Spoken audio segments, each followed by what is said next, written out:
Morning, everyone. I think we're going to get started here. I'd like to welcome everybody here to the First Friday Lecture Series. My name is Norm Kiefer. I'm the Director of Development here at Fisher. I am also a Fisher alum and have had the opportunity to work here at my alma mater for the past 26 years. So today marks our first in-person First Friday in over 3 years. During the COVID, yes. Glad to have everybody back here. During the COVID pandemic, we shifted and transitioned to a virtual First Friday format, allowing alums and friends to enjoy this platform from the comfort of their homes, and also providing an opportunity for individuals from outside the region to watch and participate. Today, I'd like to think we have the best of both worlds. We have a wonderful crowd here, and when I looked at the registration list last night, I saw people and names I recognize from Boston, Connecticut, New Jersey, Manhattan, DC, Raleigh, Naples, Dallas, Colorado, Los Angeles, Seattle, and the Philippines, which is also, I think, pretty cool. Wherever you are, welcome, and we're glad to have you here. At this time, I'd like to introduce today's presenter and one of my favorite professors, Father Bill Graf. Father Graf retired in 2020 after a nearly 40-year career here at Fisher. He was the chair of the Religious Studies program, and he was also the first William and Helen Kavanaugh Endowed Chair for Catholic Studies, which was created through the generosity of Father Kavanaugh, which many of you in this room had the opportunity to know. Without further ado, I'd like to introduce Father Graf. Thank you.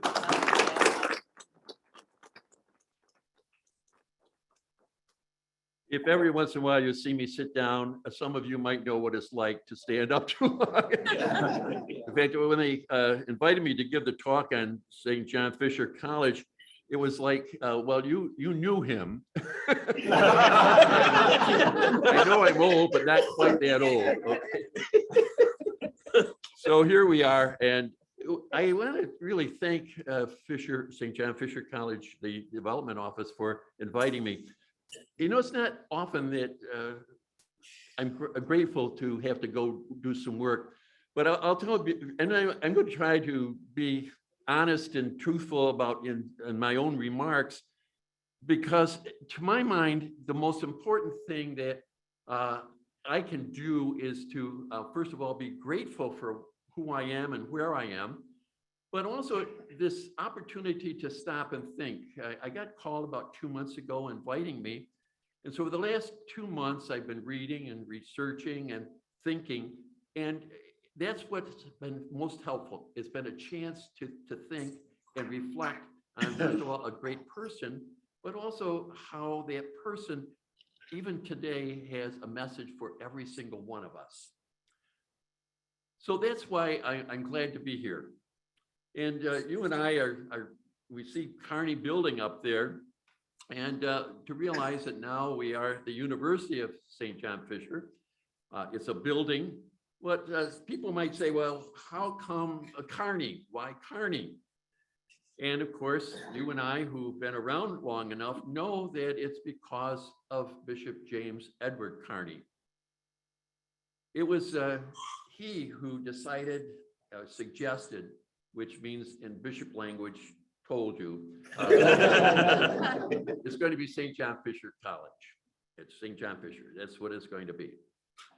And he happened to run across Father Hugh Haffey, who was at the time a chemistry teacher at Aquinas, and said that his dream was to build an all-male college at the time.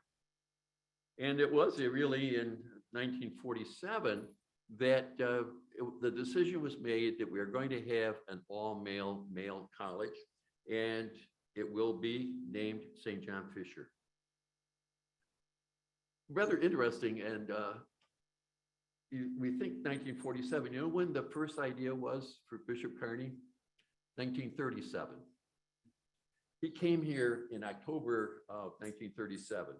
I'll talk about him in a few minutes. And the Basilians had just got the contract to be the new head honchos at Aquinas. And so he came to town and they invited him over for dinner.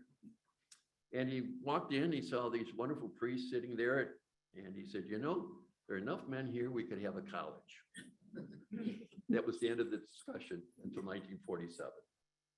But isn't it interesting that this is the dream of somebody like Bishop Kearney? He was born in Iowa and moved to Manhattan. And those of us, again, who know him, he always had that sense of Manhattan and New York. He was the type of person that loved the big city. He was educated in public schools. He went to a training college. The reason why he went to training college, by the way, is his mom said, look, Jim, you better, if you want to be a priest, okay, but you better get a backup plan. So that's why he went off and he became educated. He got his degree in education and was licensed by the state of New York to be a teacher. He went off to the seminary and was ordained a priest. But in process of becoming ordained, the bishop at the time down in New York said, we don't want to send you off for a little further study. So he sent him down to Catholic University. And at Catholic University, he finished off a degree in theology. But interesting enough, he stayed around long enough to study a little bit about church law. He studied English. He studied preaching. And that has helped me to realize that this is the kind of man who, much like Fisher, was well-rounded. And when he came back from Catholic University, he became an associate pastor, eventually a pastor. Meanwhile, he taught part-time at Cathedral College in New York.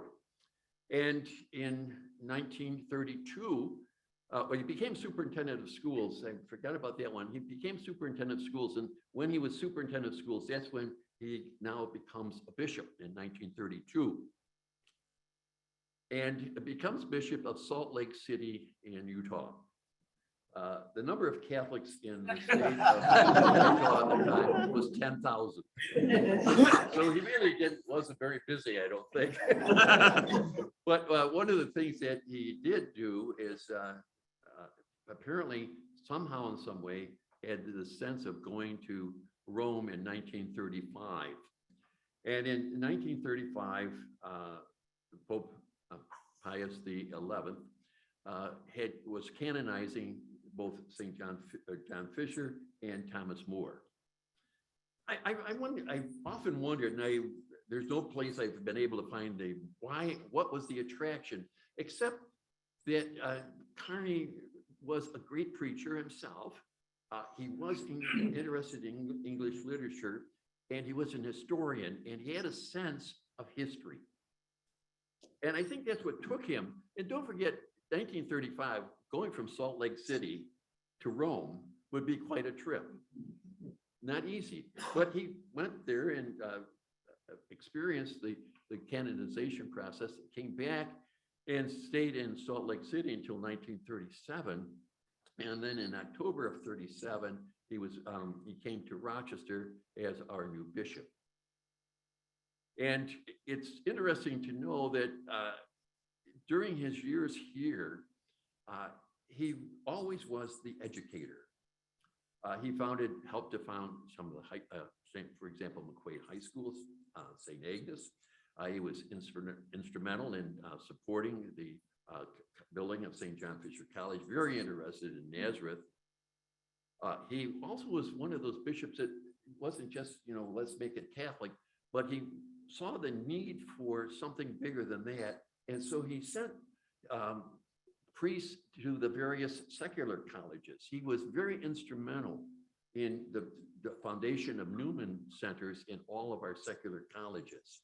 And the reason why they were called Newman centers is because Cardinal Newman, like John Fisher, like Bishop Kearney, had a sense that we don't just educate the mind, but we educate the whole person. We are fascinated with the idea of what education is all about. It's not to train someone to be a chemist or a doctor or whatever it might be, but is to make sure that the person that was graduating will have a sense of what it means to be a human being, a total human being. When he came here, he very quickly decided that one of the things we should do is make sure that the Diocese of Rochester has a patron. And he, again, is because of his devotion, apparently, to John Fisher, went to Rome and sought Rome's permission and made St. John Fisher College, St. John Fisher as a patron for our diocese. And then, of course, the name that we now know as St. John Fisher College. He was a fascinating guy. He was a great preacher. I don't know whether some of you might have remembered him, but he oftentimes had allusions to the idea of what it means in quoting Shakespeare poetry. He himself was a poet. He wrote poetry, and I remember as a student that one of his poems was put to music, and we sang it every time he came to St. Bernard's Seminary because he enjoyed naturally hearing his own poetry put to music. And we probably got a couple points at the other end. We were able to do this. He also he had a great sense of humor. One of the things that I remember about him, the story, and it's true, that he was at a banquet and he was sitting, it was an ecumenical type of event anyways, but on one side was a minister of a different religion, and then Bishop Carney, and in between was the Master of Ceremonies. And the Master of Ceremonies looked at me and he said, I've never, it's like sitting between the devil and the deep blue sea. So when he called on Bishop Carney, Bishop Carney got up and he says, I've never been introduced as a deep blue sea. Now, I say all this because, to my mind, if we know the man, if we know the person, if we know the individual, if we know their story, it helps to explain an awful lot of who we become and how we understand that particular person. He, as you know, retired in 1967 and then succeeded by Fulton Sheen. And he outlived Bishop Sheen, by the way. And he died at the age of 92, Bishop Carney did. It was rather fascinating that, believe it or not, there were many people, not locally, but there were people across the country, when they heard Bishop Carney speak, they thought he was better than Fulton Sheen. Now that's quite a compliment, isn't it? That's for sure. Okay, so having said all this about Bishop Carney, I want you to, because it's been helpful for me to know him, because it's to my mind, it's his spirit, his wisdom, his interest, his own way of life gets reflected in so much of what we see in St. John Fisher. We know John Fisher was born in Beverly, England, which is about 200 miles north of London. It was a small town, but a very important town. Beverly was on the seacoast, and it was known for its wool and for its clothing, cloth. And as a result, because it was sort of a center, people from continental Europe would come to Beverly and to buy their goods or trade their goods. And in doing so, naturally, they brought the stories of what's going on over in Italy, in Venice, what's going on in Florence, what's going on in Germany, and all these little stories, they all be coming in. So I can imagine John, who was the oldest son of Robert and Agnes, sitting around in his dad's store. His dad was a merchant who sold cloth, and hearing the stories of what was going on.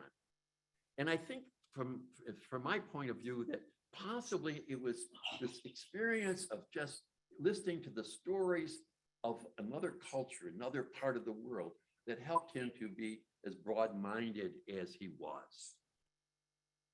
Beverly also, the small town that it also had lots of fields. It was all sorts of moors and the like. And apparently, John used to like going out and sitting out there and hunting. One of his favorite hobbies was rabbit hunting. Now, I don't think, well, even when he became a bishop, he would occasionally go rabbit hunting, but that's what started off as a kid. He would go rabbit hunting.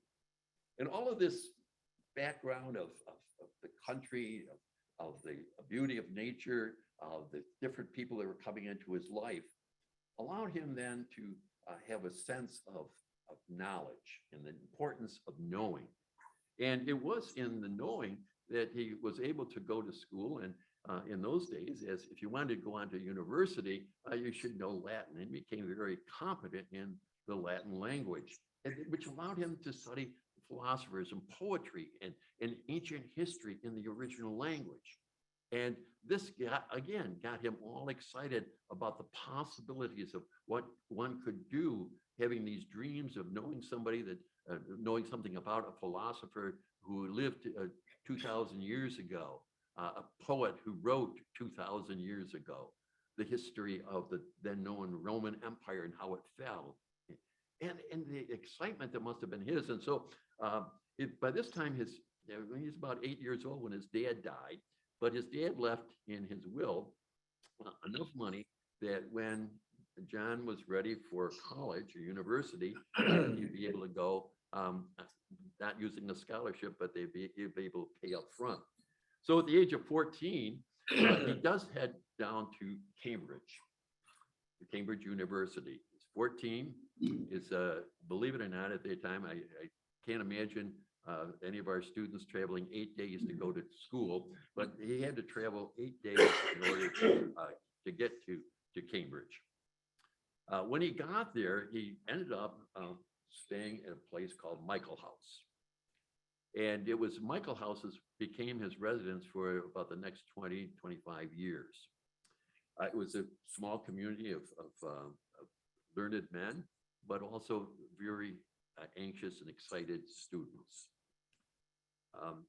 It was interesting that when he was later on taken to prison in 1534, one of the last things he did, because he knew that the king's soldiers had come down to get him, and he knew what was going to happen. And so he wrote out his will, and he left a good sum of money to Michael House because it was the place where he learned a great deal about education. Now, I'm not saying that the development office asked me to mention that, but again, when you fall in love with something, you just want to make sure that it stays always part of your life, and you want it to continue. So he goes down to Cambridge in 1483, and in quite quick succession, he gets his bachelor's degree and his master's degree. But it was to show a mastery of philosophy, a mastery of good grammar. And that would be, part of that would be not only writing, but also talking and discussing and making presentations, if you will, preaching, teaching, but was also a place where you had mastered literature. Not only the literature of your own little country, but the literature of then known the continental Europe. It was also a place in which one learned geometry. Mathematics was very important to one's education. And then, of course, he also studied music. Again, we don't think of that as when we talk about the arts and the sciences, we forget that music and the arts, be it the theater or be it the pictures or whatever, is so very important to being a full human being. That's why we talk about the humanities. And of course, the last subject that he would have mastered was that of astronomy. I remember when I was in the seminary, we never had any choices whatsoever about the courses. We were told this is what you will do, this is what you will not do.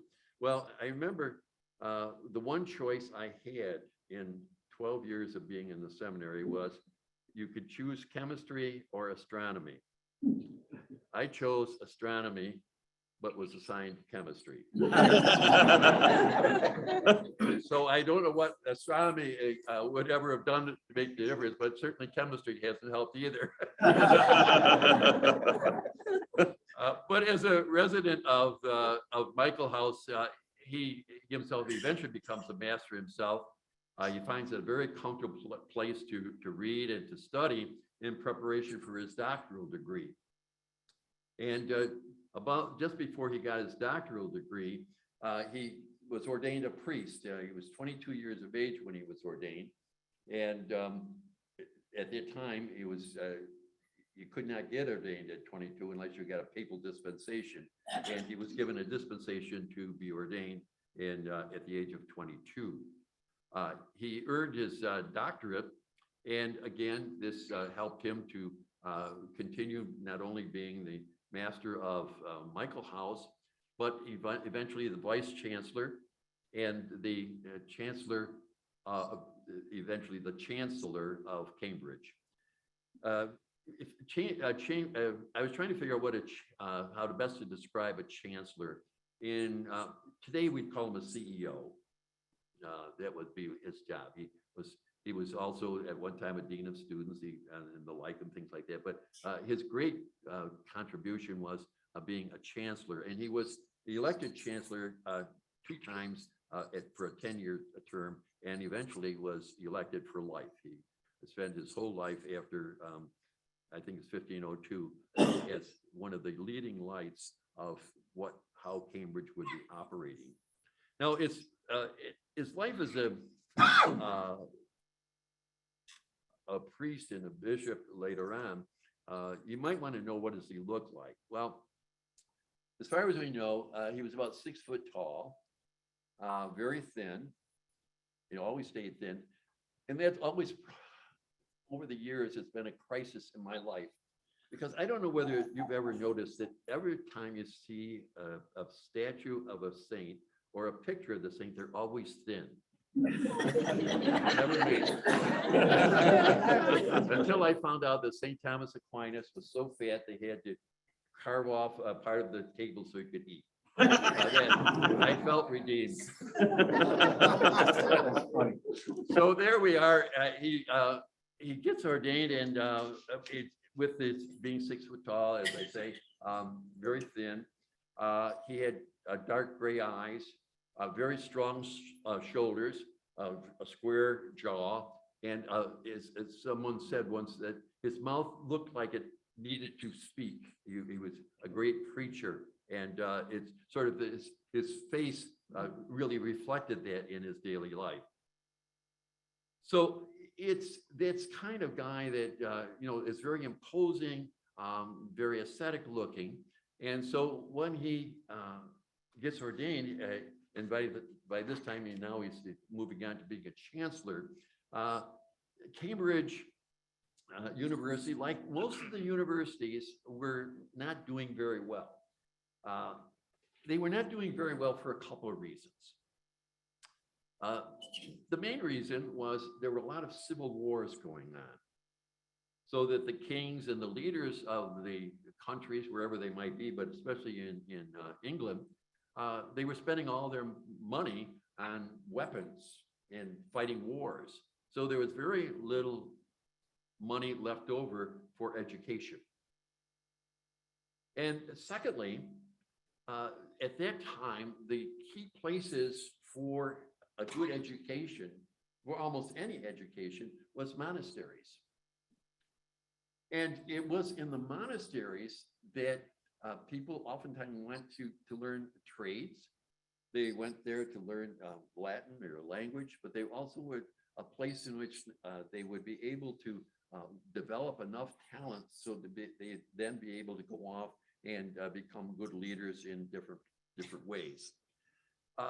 But when John Fisher was alive, and during this particular period of time, monasteries turned out to be nothing else but really places where monks were rich, the abbots were richer, they were living desolate lives. They have all sorts of money because they were making money with, for example, selling wool, selling things. And their fields, they were able to grow. They didn't grow the things, but they had others who grew things who would then, they would tax them and they would be able to sit around and do nothing and get more rich. And what the thing is, and it's stuck with me so many times over my life that, when we have too much, oftentimes it does throw us into a sense of laziness and unwillingness to do and to be active and to give of ourselves. But that's why this Cambridge was in such a bad shape, as was Oxford. But unfortunately, Cambridge was worse off than Oxford. So anyways, now ordained as a priest, and as chancellor, he starts making connections because the chancellor had to go out and he had to meet very important people.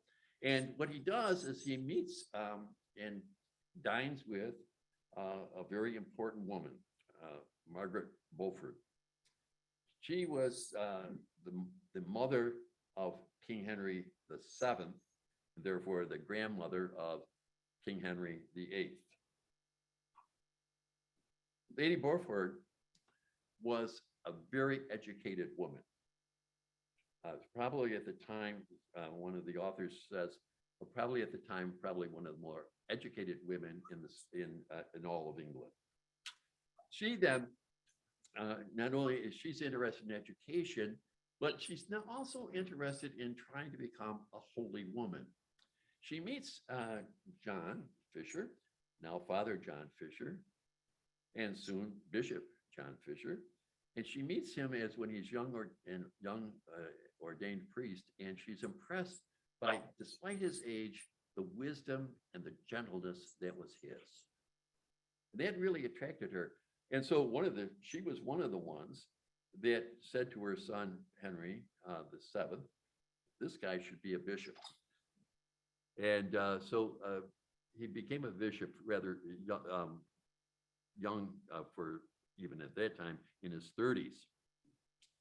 But in addition to this, I mean, she was attracted, and so John Fisher became her confessor, her spiritual director, and used to spend much time talking not only about God and education, but again, like most presidents and chancellors and leaders, CEOs, money. He said, Margaret, we're having some financial issues at Cambridge, and I'd like to have you help me out. And she was, okay, what can I do for you? Well, he said, one of the colleges, it's Christ College. It used to be called Gauze House, but by the time Fisher gets on and into the whole thing, it's changed its name to Christ College. And he said, the place is run down, the education is bad. So she says, well, okay, what can we do to make it better? He said, well, I need some money. So she breaks out almost a blank check and says, okay, go ahead. So he refurbishes Christ College, he fixes it all over, but he also brings in learned teachers, scholars, brings in a good library, and all sorts of wonderful things to really make this A1 college at the time. And then he also noticed something else that was going on. He said, the preaching is lousy. And I say that because, again, what was happening at the time, and we almost forget it, that the education had left out a very dynamic part for priests especially. That was the study of theology. And really, believe it or not, some priests could not read. How did they say Mass? They had memorized the words. And they did not preach because in those days, the primary preacher in the diocese was the bishop. But even the priests who were preaching, were preaching heresy. And again, you just go back and see what's going on over in Europe, especially in the area of Germany, the theology that's going on with Martin Luther and all of those kinds of leaders that are really very good theologians, but they're dealing with very ignorant other priests who are not the theologians, who are not the learned, who are not the readers, who are not those who are studying. And so John Fisher looks over and he says, what's going on in Europe? He says, what we need is we need better preachers. We need men who know the scriptures, who know how to defend the teachings of Christ. And so he says, let's start a college there, St. John's College. It becomes pretty well priest orientated. And the idea was to not only educate them, but also to give them a stipend. So that when they go out to preach, they're going to preach the truth and not what people want to hear. And I want you to make this connection, because eventually what happens, it's because he himself was a preacher and a scholar. He was able to study and to learn and to reflect and to preach the word. And he didn't care about money, because his whole life was one of being very much aware of God's presence. And he saw this in this fasting, in the ways he abstained from things and the like. He saw all that, and he said, and the way he modeled himself as a bishop for other bishops. The other bishops wanted to get richer. They wanted bigger places, bigger dioceses. John Fisher was very happy with the Diocese of Rochester. It was the poorest of all of the dioceses in England. And it was in the realization that as a bishop, he was called upon to be a preacher, but also as a leader, he had to model what he was preaching. And this was key for him, because it's one thing to preach the gospel, but it's another thing to live the gospel and the gospel message of what Jesus is all about. And that's why, again, he saw this St. John's College as a place in which we have trained men, pay them to preach a good sermon. By the way, sermons in those days lasted an hour. Consider yourselves lucky. But this way, if you go back and read some of his sermons, they go on and on, you'd say, oh my God, but a whole hour. Actually, in our diocese, but believe it or not, Bishop McQuaid, under Bishop McQuaid, he ordered that no sermon was to go longer than an hour. This is back in the late 1800s. Anyways, so our hero decides that he's not only going to have this college, but he wants to bring in a couple big names. And he does. He brings in a guy by the name of Erasmus, Desiderius Erasmus, who at that time was probably one of the most popular teachers and intellects in all of continental Europe. He was the one that translated the scriptures into real good Greek, and so he was one of the great Greek scholars. And because John Fisher realized that scriptures originally were written in Greek, not in Latin, he himself, at the age of 44, decides to study Greek. He uses Erasmus as his tutor, because he said, well, if I expect my students, if I expect these future priests and preachers to know Greek so that they will know the scriptures better, I've got to do the same thing myself. And there's nothing better than having a teacher say, I'm learning this too. And later on, I don't know how well he learned Greek, but he decided to take on Hebrew also, so that he would be able to look at the scriptures in the original languages.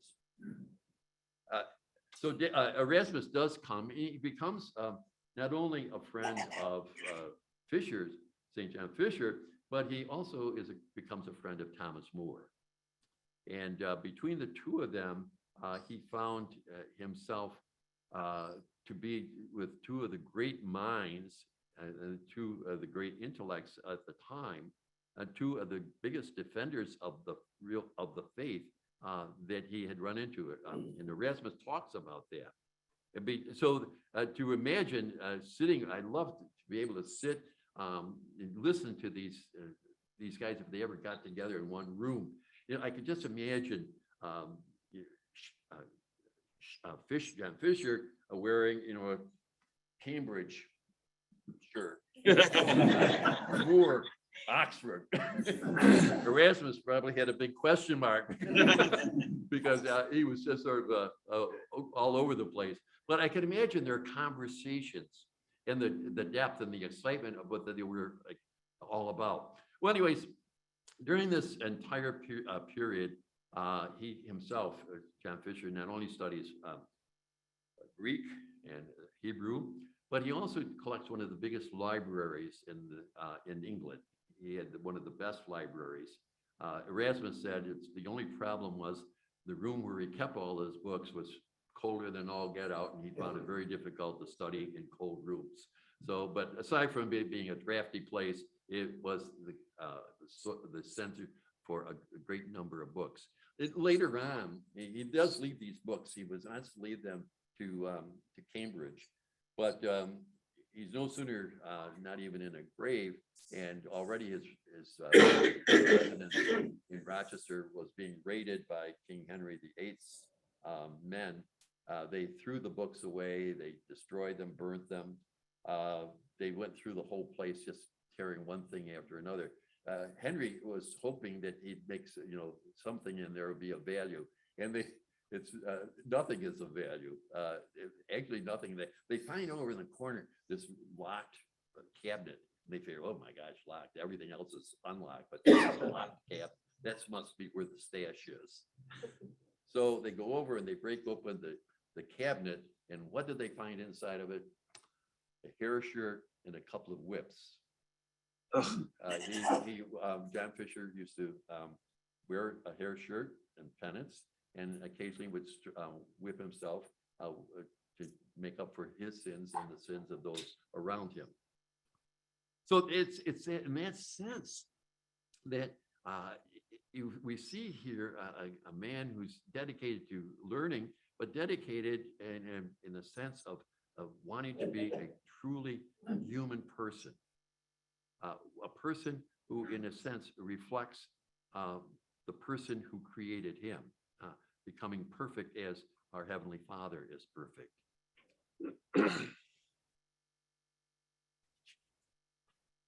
Rather interesting, as bishop, and this is the part that really has been fascinating for me. As a bishop, he didn't, unlike the other bishops, he spent time with his people. Cardinal Wolsey was bishop of Yorkshire, and he never visited the place until he was put into exile. So maybe for about 20 years he was bishop of that particular part of the diocese in England, but he never bothered to visit it. And this is true of so many of the bishops, but Bishop Fisher did. He visited his people. He spent time in the diocese. He would visit the sick. He would at times spend nights sitting next to someone who was dying. He listened to people's problems. He studied.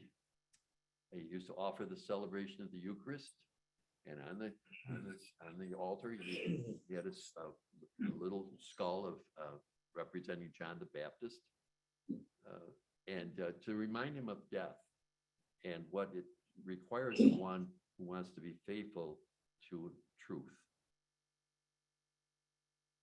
He was used to serve dinners, to other people. They would stop by. Rochester is halfway between Calais and London. So when people came over from the continent and landed in Calais, they would they would stop off at Rochester and then go up to London.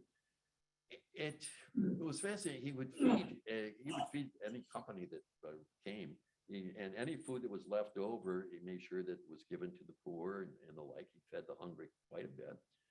He himself used to just pretty well stick to the soup. I mean, that's about all he ate.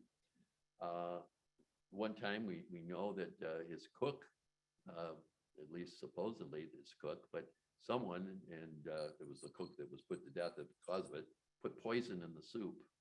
And everybody else that was tried the soup, a couple died, a couple more got sick. But the reason why John Fisher didn't die is because he hadn't got quite this, he only slurped a couple of spoonsful, and unlike the others who were gobbling it down. And then another time, by the way, he was sitting in his library and a gunshot. Someone tried to kill him by shooting through one of the windows in his library. But one of the things, and this has stuck with me for a long time, ever since I found it out, because everybody was welcome. He's very hospitable. And so one of the times, a couple of his buddies said, John, these guys that you're inviting for lunch and dinner, they're out to get you. They're spies. I mean, they're just pumping you. They want you to, and they want to catch you. And so you shouldn't eat dinner with them. And or supper either. But John Fisher said, we could always learn something if we listen, especially if we listen to those who differ from us. I found that really fascinating. That probably one of the best gifts that John Fisher has given me is that gift that, it's not always people that agree with me, but people who don't agree with me that might be a source of further growth in my own life. It's just worth thinking about, and it's something that it's kept me going over the years. I was in my research, I all of a sudden it dawned on me something. I said, holy cow, there are 4 Thomases in his life. Thomas More, his friend, had it about 2 weeks after John. Thomas Wolsey, Cardinal, who was at a time when in those days was seen as almost the second king. He had so much power. He was like a Secretary of State to Henry VIII. He had a tremendous amount of power. And the thing is, he misused the power. And he didn't bother to keep all the rules and regulations. He had a woman by whom he had 2 children, for example. He also was the one who called Francis in France and King Henry VIII. They met in continental Europe, in the northern part of France, what we now call France. And there was a humongous field there, and they called it the field of the cloth of gold, because everybody came from when I say almost everybody, there were thousands of people. You ought to see the guest list. They came together, and each one of the kings were trying to outdo the other, and displaying wealth and gold and food, the sumptuous meals and the like. And one of the side parts is they used to have jostling matches of one kind or another. So King of France says to Henry, "How about a wrestling match?" Henry, of course, was a big athlete. He was tough. He did all the right things. He said, "Sure, no problem." Well, Francis had him down on the floor begging for mercy within minutes. Henry did not take that well. But Wolsey was, and then the interesting thing is he brought them together so that they would work better together. And he also brought them together because they were working, let's have peace in the world, in the then known world. Of course, a couple of years later, Wolsey goes and talks to Charles V down in Spain and says, hey, let's keep France, the King of France under our thumbs, because go to war with them if you have any, want to go to war with anybody. Wolsey, was one of the leaders in trying to get the famous divorce, the Great Matter, taken care of. And lo and behold, he failed. Henry VIII was figuring, if anybody can do it, you got this powerful cardinal. I mean, he knows everything. He knows everybody. He knows all the bishops. He knows the right buttons to press. He says, maybe what we can do if we can get everybody else on board. And Wolsey says, no problem. I'll take care of it, Henry. No problem whatsoever. He fails. So as far as Henry VIII was concerned, he was a traitor. So he sent him off into exile up to Yorkshire, where he was supposedly had been the bishop for 20 years. Later on, he's called back down to London. And on the way, he realizes what's going to happen. He's going to be killed, but fortunately or unfortunately, he gets sick and dies on the way back to London. Then there was Thomas Cranmer. He was the archbishop. And again, like all the other bishops, and I mean all of the other bishops, except for John Fisher, all the other, he gathers them and decides that, yes, what we're going to do is we're going to defend Henry VIII, and we're going to get him that divorce that he wants. And yes, he should be the supreme head of the church here in England. And he's sort of a maneuvering, conniving guy. And eventually, he's the one that's, as far as the ecclesiastical part goes, was very influential, making sure that John Fisher was imprisoned and beheaded. It's interesting, he too eventually falls out of favor, and because he tried to play both sides of the coin, and later on, and I think it was under Mary, Queen Mary, he was beheaded down at Oxford. Then there was Thomas Cromwell, and Thomas Cromwell was sort of the secretary to Henry VIII, and he really was a conniving guy. And he thought that he would be able to make sure that this divorce took place. And he himself, later on, was beheaded. So of the four, three were beheaded, and one was not, but would have been. And these were the guys that were trying to pander to Henry VIII. Thomas More is the only one that refuses right up to the end, much like John Fisher. Anyways, they're asked to swear an oath. First of all, to make sure that the divorce takes place. And it was really fascinating when I stopped and thought about it. John Fisher was called upon to study this matter. And he spent over 2 years researching, checking things out, looking up what the different authors had said. And don't forget, in those days that we didn't have, we couldn't zoom it or use a card index or anything like that. But he studied for 2 years, trying to put together a case that either might help Henry VIII get the divorce or would not. And his studies said, no, there is no divorce. And when I stopped and thought of that, he took 2 years. The rest of them said, what do you want me to say? And I think that's the difference that when we see about leadership, the kind of leadership that our John Fisher was, and the kind of leadership that his so-called friends, his fellow leaders were. And this was not just in the church, but it was also in state. And Thomas More had the same situation when he was dealing with those who were the other lawyers who were trying to produce some kind of reason for justifying Henry's action. Well, we do know that they're both put on trial. The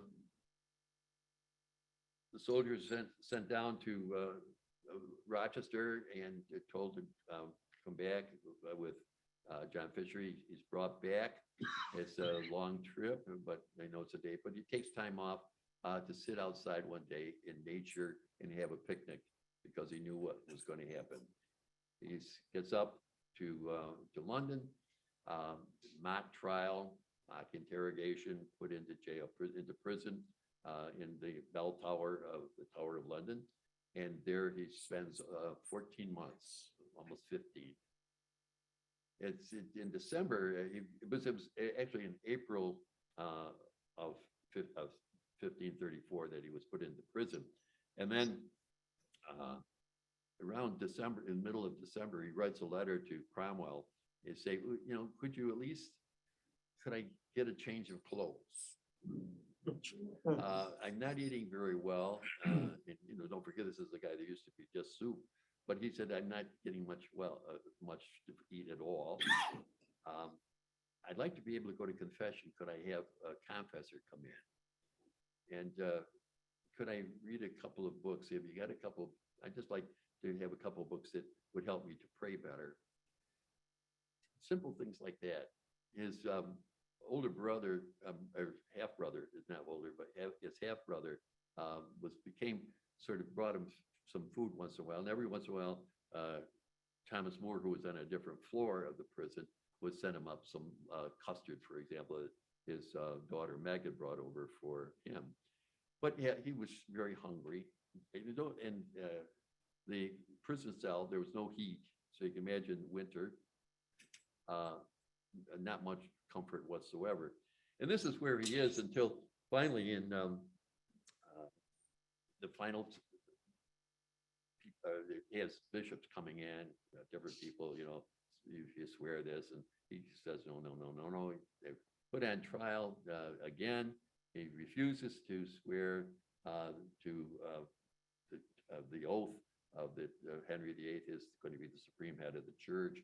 He still continues to, by this time, the divorce, in a sense, took place because Anne Boleyn was the second wife. She was, and she didn't like John Fisher at all, for a lot of reasons, nor did Henry VIII.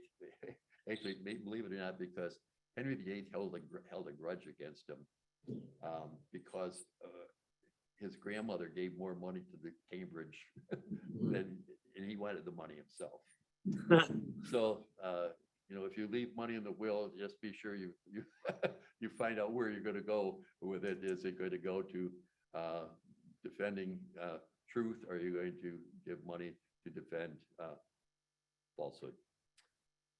Anyways, on June the 22nd, the lieutenant of the guards came in at 5 o'clock in the morning and said, you're going to be put to death today. And John Fisher's in bed. He turns around and he says, call me in a couple hours. I didn't sleep very well last night, not because I'm afraid of dying, but because I've been sick. So sure enough, by the time the guy gets back a couple hours later, John is up, getting dressed, and he's putting on his real fancy clothes. And apparently he got some.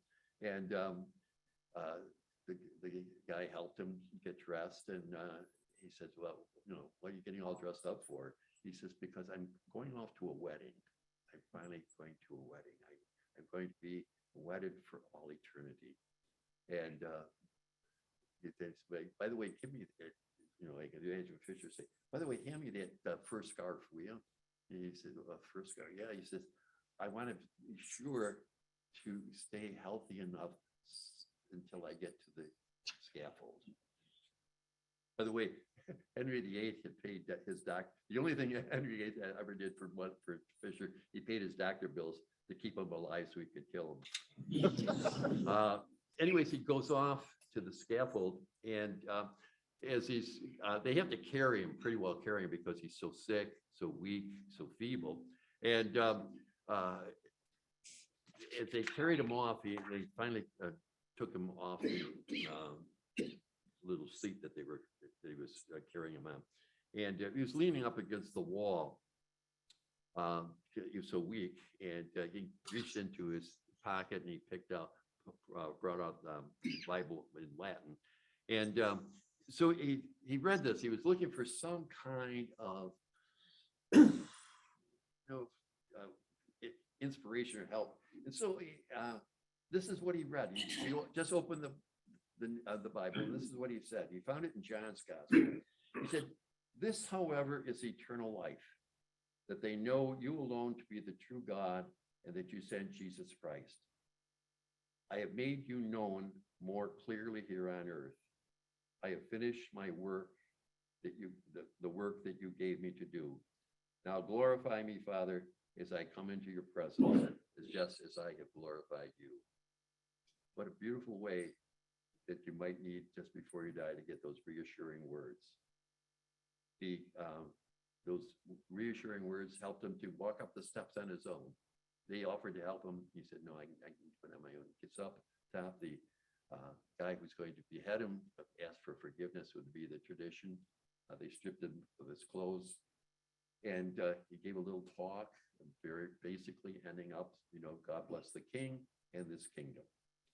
Then he knelt down and he prayed a prayer that was written maybe by St. Ambrose. It's what we call the Te Deum. "To you, O God, we praise you." And the last words of that is, "In you, Lord," and this is my translation, "in you, Lord, I put my trust. I put my hope, and I know you won't let me down." With that, put his head down. His head was chopped off. They took his head, parboiled it, was put on the London Bridge to remind people that this is what happens when you get the bishop, or when you get the king upset. His body was laid there on the scaffold for the rest of the day. That night, a couple of soldiers picked him up, picked the body up, and dug a grave behind All Saints Church, and he was dumped there. That was it, just dumped unceremoniously. So one of the things I told my students when I was teaching preaching was, be sure you know what how you're going to end. You might want to write it down. And I've often thought of that. Some of the sermons I've listened to, I said, will the guy ever get to the point? If you have written down, you at least can go there, even if you ramble for an hour. But this is what got me thinking. And I put it down because I want to say it as I wrote it, because it reminds me, but it sort of helps you to realize we're going to end. John Fisher earned his place in the ranks of the saints of the Roman Catholic Church because of his strong beliefs, his steadfast integrity that led to his martyrdom. Unlike his fellow bishops, he was not willing to surrender his high ideals to please a narcissistic king whose own integrity could be challenged. Similarly, Dr. John Fisher, Chancellor of Cambridge University, is numbered among the great educators in the history of England. His Christian humanist vision of a university education was rooted in a rich Catholic heritage, the use of faith and reason in the pursuit of truth. Additionally, as bishop, John Fisher was a beloved pastor of an impoverished small diocese where he ministered to all, especially to those whose lives were steeped in poverty and neglect. Unlike other bishops, he did not seek promotion to a richer or more prestigious diocese. He preached words of faith, hope, and love from the pulpit, but was even more effective as he preached the words by his daily life and his ultimate death. How fortunate you and I are that Bishop Carney, Father Hugh Haffey, built a university under the name and protection of John Fisher. Yes.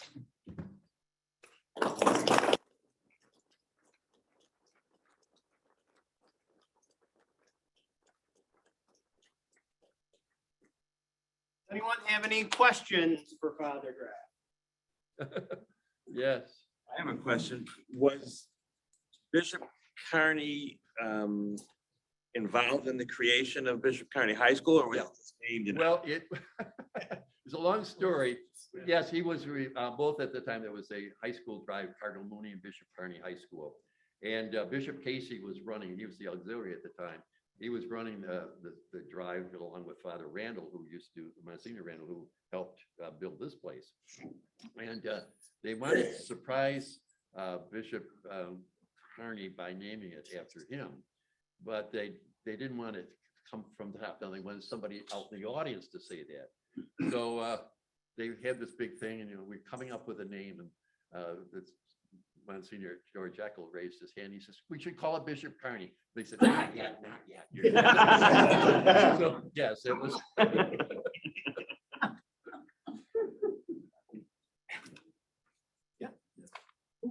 At that time, who designated the diocese that John Fisher would be appointed to? Was that the king, or was it the pope, or was it? It was those days, the king made recommendations, but the pope would okay it. That's why, again, a lot of these bishops owed their allegiance to the king. So would it have been Henry that appointed him to Rochester? Henry VII did, his father, and It then. sounds like he didn't get along with Henry VII either. Well, Henry VII was, by the way, he preached both at Henry VII's funeral and his mother's.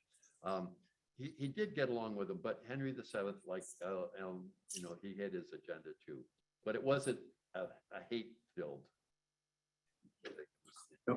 Now, at that time, was he living in Rochester, or was he living still at Cambridge? He'd be going back and forth. That's, and somebody actually bought him a brand new horse. I'm sure they could make the trip a little bit easier. But yeah, he was doing both. And that required an awful lot of work in those days. Yes. Are there any significant works or homilies, writings, St. John Fisher that you can recommend? Well, it's a good question. And believe it or not, what Henry VIII decided to do is he hated him so much, he wanted everything that he wrote destroyed. That's why we don't have some of the works. Some of them were in Latin. I know some of his sermons have been translated into English. But yeah, there are some works, but some of his sermons, some of his reflections against Martin Luther. He wrote when he was in prison. He did write his half sister a couple. One was a lengthy book on how to be holy. But yes, there are some. I don't know whether we'd have them in any local libraries, but they're there. Thomas More Church, when was that started? Up the road? St. Thomas More Church was in the late 50s, I think, if I remember correctly. And remember that that was under, they had to go to court to get that place built. Remember that? Some of you remember that? You remember the state of New York? Because some the neighbors wanted, they said, if you build a church there, it's going to, our neighborhood's going to go down. And Father Frank Pegnam was I was there, I was stationed there for a year, so I heard the story 5,600. But what happened was that they used the chapel here for the St. John Fisher College, St. Thomas More for a while. Then they got the church built, and there was always a great relationship with the parish in here. The Brazilians used to come all the time, and some of you remember Father Charlie Lavery, and it was always interesting to hear the pastor and him at table, because each one was trying to outdo the other. Father Pegnam would say, "Well, I was talking to the mayor." "Well, to the governor." It was a great relationship, and that's why I got to meet a couple of people who were scholars, because they would come and spend time at St. Thomas More while they're doing some talking research. John. No, he was Fisher was buried at All Hallows in Barking, but how did he end up later being taken to the chapel at the Tower of London and buried under the floor? How did that? Well, actually, it's a good question, Ian, because it was one of the things that they finally, with Thomas More, and I think if I remember correctly, anyway, they were buried because it was, Anne Boleyn was buried there too. She had her head chopped off on June the 22nd, 1536, 1 year later to the day. But they were all buried there at St. Peter and Vingla. Yeah. So that's how, I mean, but you'll notice that he was not canonized too quickly. It took 400 years. He was canonized in 1935. But there was, for two reasons. Number one is there were no great miracles. And secondly, because it was a political issue. They didn't want to upset the Anglican tradition. And although the Anglicans have both of them as saints now, but they just want to make sure that there was no. Well, if you go in the church of St. Peter there at the tower, there's a little cellar that you walk down a few steps and then you go to your left and there's like an apse with the body of Thomas More in it, but his head is in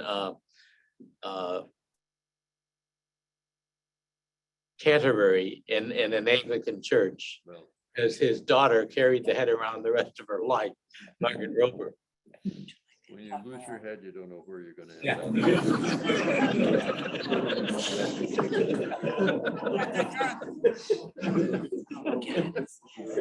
Isn't it true that both Thomas More and John Fisher were willing to work around the divorce of Queen Catherine? Yeah. Because Anne Boleyn was pregnant before she even married Henry. And the thing was, they needed a male heir for the Tudor succession. Right.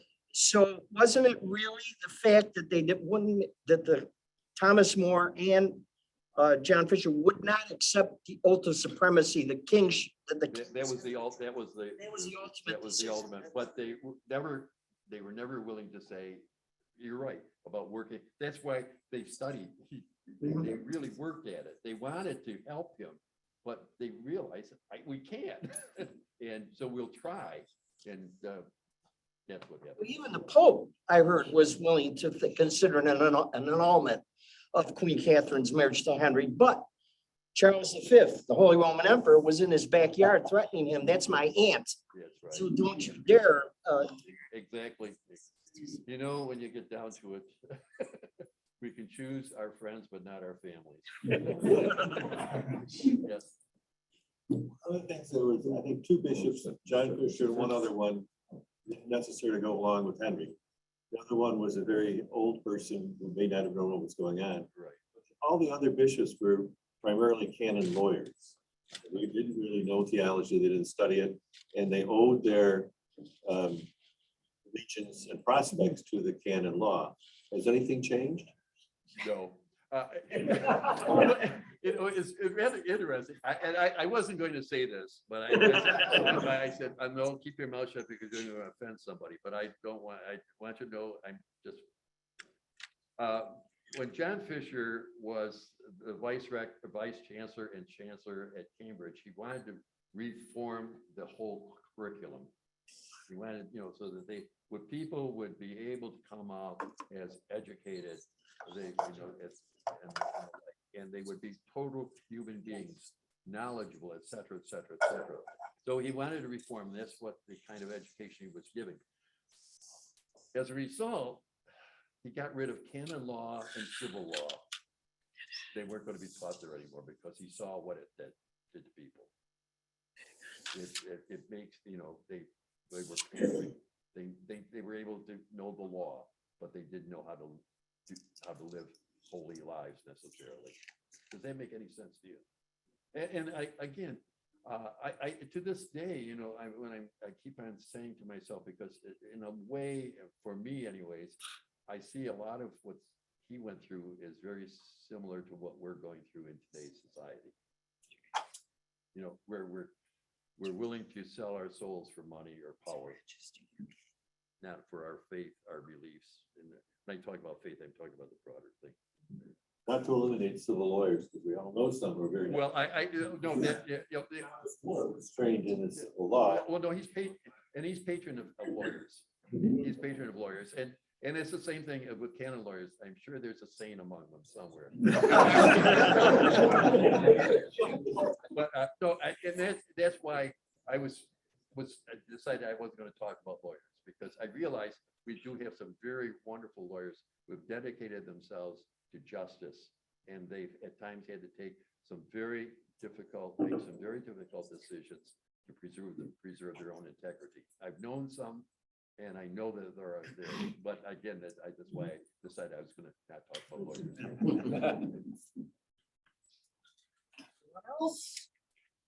Well, thank you, everyone. Just as, one more round of applause for Father. 12 o'clock, there is mass in the Hermance Family Chapel of St. Basil the Great, if anyone is interested.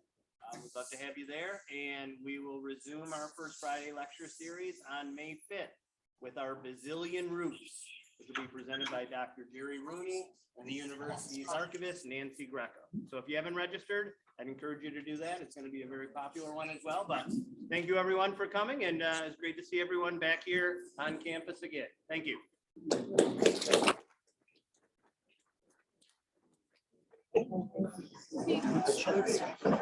Is that what you needed? Wanted? 100%.